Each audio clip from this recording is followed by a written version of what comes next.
Screen మీద నటన ఎలా చేస్తారంటే రోబోటిక్‌గా చేస్తారు. రోబో అంటే ఒక కాలు ముందు పోద్ది. అంతేగాని వెనక కాలు ఆధారం తీసుకోదనమాట. ఆ! ఇంకోటి ఒక చెయ్యి కూడా వెనుక ఉన్న అవయవాలు ఏ అవయవం మొండెము, తల, చేతులు మిగతా కాళ్ళు ఆధారం తీసుకోకుండా ఒక్కటే పైకి లేస్తది అట్లా. ఇంకో చెయ్యి అట్లా లేస్తది. కాలు అట్నే పోతది. చేతులు ఇంకో కాలు అట్నే పోతది. మనిషి అట్లా నడుస్తా ఉంటాడు. ఇదంతా దేని ఆధారం లేదు. మిగతా అవయవాల ఆధారం లేకుండా సపోర్ట్ లేకుండా పైకి లేస్తది చెయ్యి. నడవడం అట్లా చేస్తది. ఇలా చేస్తున్నప్పుడు మిగతా శరీరాలు ఏవి కదలవు. ఒక చెయ్యి కదులుతా ఉంటే దాని ఆధారం తీసుకోకుండా ఇది పైకి లేస్తది. మిగతా శరీర అవయవాల సపోర్ట్ ఇవ్వదు. అలాగే మిగతా శరీరాలకు దీనికి సంబంధం లేదు. అవి అట్లనే ఉంటాయి. ఎలాంటి సంబంధం లేకుండా. మళ్ళా చెయ్యి లేసినప్పుడు, కాళ్ళు లేసినప్పుడు, తల కదిలినప్పుడు, మాట్లాడినప్పుడు, తల తిప్పినప్పుడు, మనిషి తిరిగినప్పుడు మిగతా అవయవాలన్నీ అలాగే ఉంటాయి. చచ్చినట్టు. ఒక్కటే అట్లా తిరుగుతది. అట్లన్నట్టు. అది అయినంక ఇంకోటి తిరుగుతది. కానీ ఈ మొదటిది చచ్చినట్టే ఉంటది. అట్లే ఉంటది. ఇట్లా ఒక బొమ్మలాగా అన్నట్టు. ఒకటే చెయ్యి లేత్తది. మిగతాయన్ని అట్లే ఉంటాయి. ఇది రోబోటిక్ అన్నట్టు. అయితే వాయిస్ ఓవర్ ఇట్లా ఇయ్యొచ్చు కెమెరా ముందు.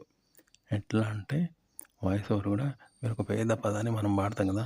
మనము మన సపోర్ట్ తీసుకొని ఆ పదాన్ని ఒత్తిపెట్టి ఇట్లా వాడతాం కదా! అలా వాడొద్దు. ఏ సపోర్ట్ లేకుండా కేవలం ఒక పదాన్ని మాట్లాడాలి. దేని సపోర్ట్ లేకుండా. రెండో పదం, మూడో పదం, నాలుగో పదం సపోర్ట్ లేకుండా మాట్లాడాలి. అంటే మనొక పదం మాట్లాడామనుకో, మన పక్కోడు ఇంకో పదం మాట్లాడండి. ఇంకో పక్కోడు ఇంకో పదం మాట్లాడండి. ఇంకోడు ఇంకో పదం మాట్లాడండి. ఇలా మాట్లాడకపోతే ఒకదాని సపోర్ట్ ఒకటి, ఒకదాని సపోర్ట్ ఒకటి ఉండదు చూసినావా? అట్లా మనం ఒక్కరమే అలా వాడాలంట. ఓకే. సపోర్ట్ లేకుండా ఇప్పుడు ఒక 10 ఇటుకలు పెట్టినాం గోడ మీద. ఒక్క గోడ అయితేనో అంతా రిలేషన్ ఉంటది. కలిసి ఉంటది. అలా కాకుండా ఒక్కొక్క ఇటుక పెడితే ఎట్లుంటది? దానికి సంబంధం లేకుండా ఉంటాయి కదా! మీరు మాట్లాడుతున్న పదాలు అలా ఉండాలంట. ఆ! మొదటిది వాడుతున్నప్పుడు రెండో దానికి సపోర్ట్ ఉండదు. రెండోది మాట్లాడినప్పుడు మూడో దానికి సపోర్ట్ ఉండదు. మూడోది మాట్లాడినప్పుడు నాలుగో దానికి సపోర్ట్ ఉండదు.